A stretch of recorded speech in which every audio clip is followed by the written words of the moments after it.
excited because we have Dina Begum, who's in the studio.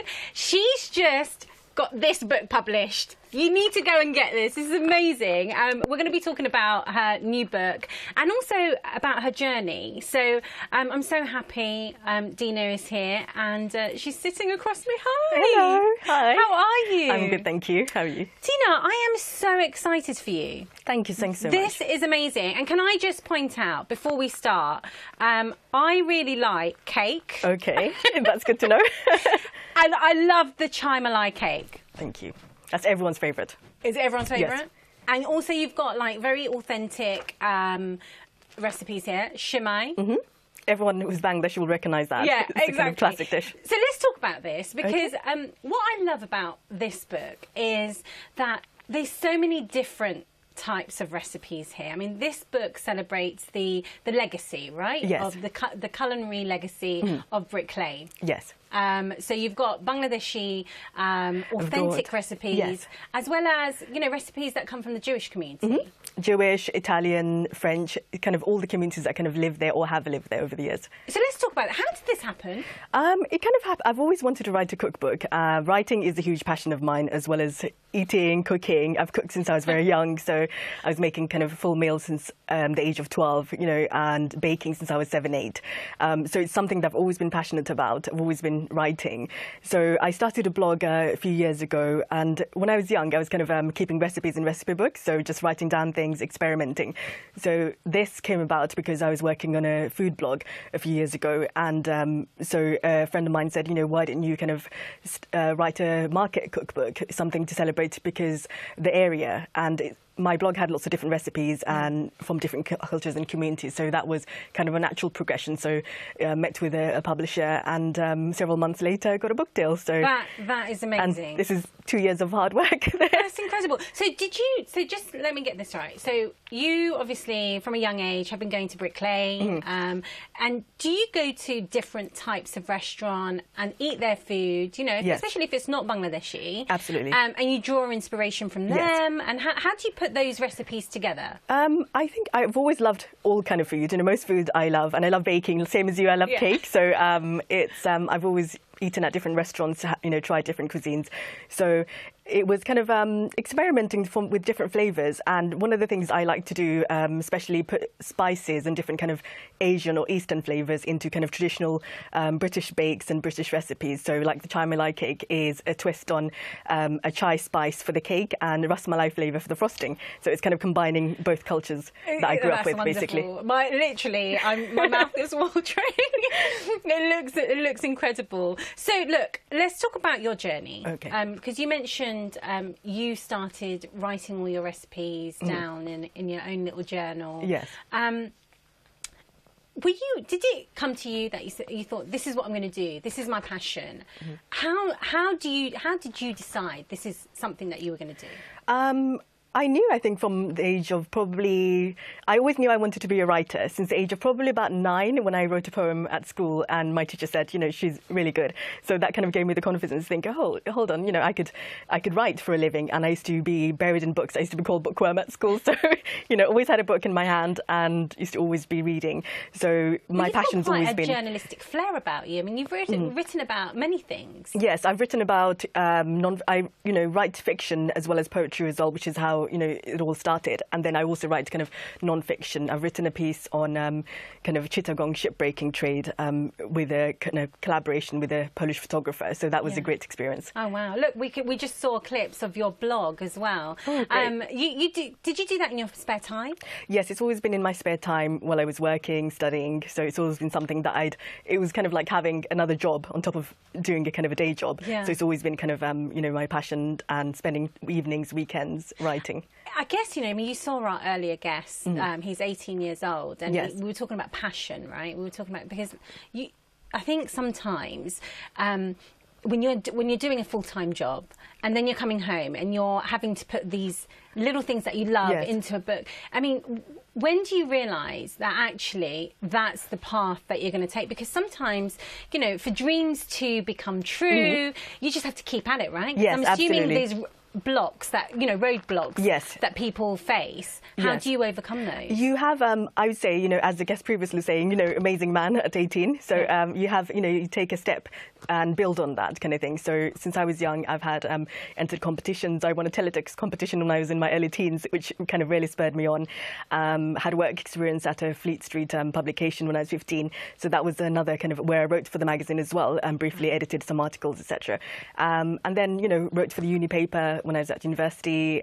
So step by step, it kind of built my confidence and also made me realise, hold on, people really like my stuff and they want to read more of it. So I think it's about being self-disciplined and motivated. If you have a dream, just making sure that you put the hours in, basically. You really need to put the hours in, and it's a real labour of love. So you can't, especially if it's something creative, you can't think, hold on, is this going to give me great success or money? Those are not the kind of things you should be thinking about. It's about fulfilling your passions and your dreams and really loving what you do. Yeah. Yep. Wow. And do you know what? It's so nice to see that this is the result of all your hard work. Thank you. And I think also, I'm sure you've got plenty of plans ahead of you as well. What's your favourite recipe? One of my favourites is the chai malai cake, because that purely came out of experimenting. So, and I thought, I tried it on some few friends and they loved it. And since then I tried it in my family and everyone loves it. And I'm like, wow, people don't like cake. Usually, I don't know how you can not like cake. Normally they like it. So I'm like, wow. And so that's one of my favourites. I also love the salt beef that's in there, which is a classic Jewish dish celebrating the area, and Jewish community has been there for hundreds of years before the Bangladeshis. So now you have the Bangladeshis, and the book really kind of traces the steps of the different immigrant communities in the areas, the French Huguenots, the Jewish community, as well as, you've got a lot of Eastern European communities there now. It's got, Spanish, Italian recipes, and from the market. So it's a real market cookbook where you celebrate not just, Bangladeshi food and heritage, but also the communities that live there and work there. So, yeah. What advice would you give someone like me, who doesn't really know how to cook, who's not very good at cooking, I would say, to actually, because I follow recipes, right? Yes. But I just know that there are people out there that it just comes to them naturally. Do you think that people those that are not that good in the kitchen, that actually can become experts? I think so, absolutely. I know plenty of cooks and chefs. Actually, a friend of mine who's a chef who started cooking after she got married, and quite a few people I know who didn't used to cook, and then they got married or they had children, and it's kind of, or they went to uni, for instance, and they had to cook for themselves, and they've taught themselves. Yeah. And, so I think it's definitely something you can learn if you focus enough and you're dedicated, you practice and don't put too much pressure on yourself and just kind of go with the flow. There's no reason why you can't kind of become an expert or, a good cook. Yeah. I think everyone kind of has the ability. And what are your next plans? Writing more about Bangladeshi food. This book is kind of split half Bangladeshi food and half kind of non-Bangladeshi food, and by the lovely contributions from traders and restaurants. So I think next step is, you've probably read the Metro articles I've written. Yes. So it's writing and highlighting the diversity of Bangladeshi food, which many people, don't know about, sadly. I mean, the restaurants, Indian restaurants, which are run by Bangladeshis predominantly, but it's actually neither Bangladeshi nor Indian. So, which is, a huge kind of confusing thing. So I'm trying to kind of break that kind of down and just show people, hold on, we've got amazing cuisine from Bangladesh, amazing desserts from Bangladesh, things that, we're really passionate about, the rice and fish dishes, and just kind of highlight how it differs from Indian or Pakistani cuisine. What's your favourite authentic Bengali dish in this book? I would say there's a chicken korma, which is a really home-style kind of chicken korma dish, and it's made using yogurt, not cream or coconut milk or anything like that, because traditionally we used yogurt in Bangladesh and subcontinent. So it was it's slightly tangy, slightly sweet, but it's a real kind of celebration dish. So that's one of my favourites. Do you know, you're one of my favourite guests so far. Because, thank you. Because no one has bought me a slice of pie before, and I know it's in your bag. It's in my bag. So, Yeah, I can't believe Dina's actually got me a pumpkin slice, because on social media I saw that she posted that she was having some pumpkin slice and I messaged her saying that looks amazing, and she's brought some in for me. So hope you enjoy it. Well, listen, good luck with this, and look, I can't wait to go through this and make a few dishes myself. Yeah. I think I'll start off with the cake, because I like cake. That's a good choice. But no, good luck with everything. Well, it's Earth Day today, and it's about us recognising that actually this, the Earth is getting ruined by plastic pollution, and what can we do, just as normal human beings in London, going about our normal day? How can we have an impact on reducing pollution? I think, you have very simple steps, to reduce your carbon footprint. You can go paperless and drive less. But in terms of plastic, don't always buy things that are pre-packaged or individually wrapped, fruit, vegetable. Use less carrier bags. You reuse a bag, basically. It's great that, you have to buy the plastic bags now, because people are using it definitely less. So have a shopper, that's made out of, rattan or something like that, and use less kind of containers, reuse things, like even when you go to the coffee shop, maybe take your own cup in or something like that. If you drink a lot of coffee, that's a great thing to do as well.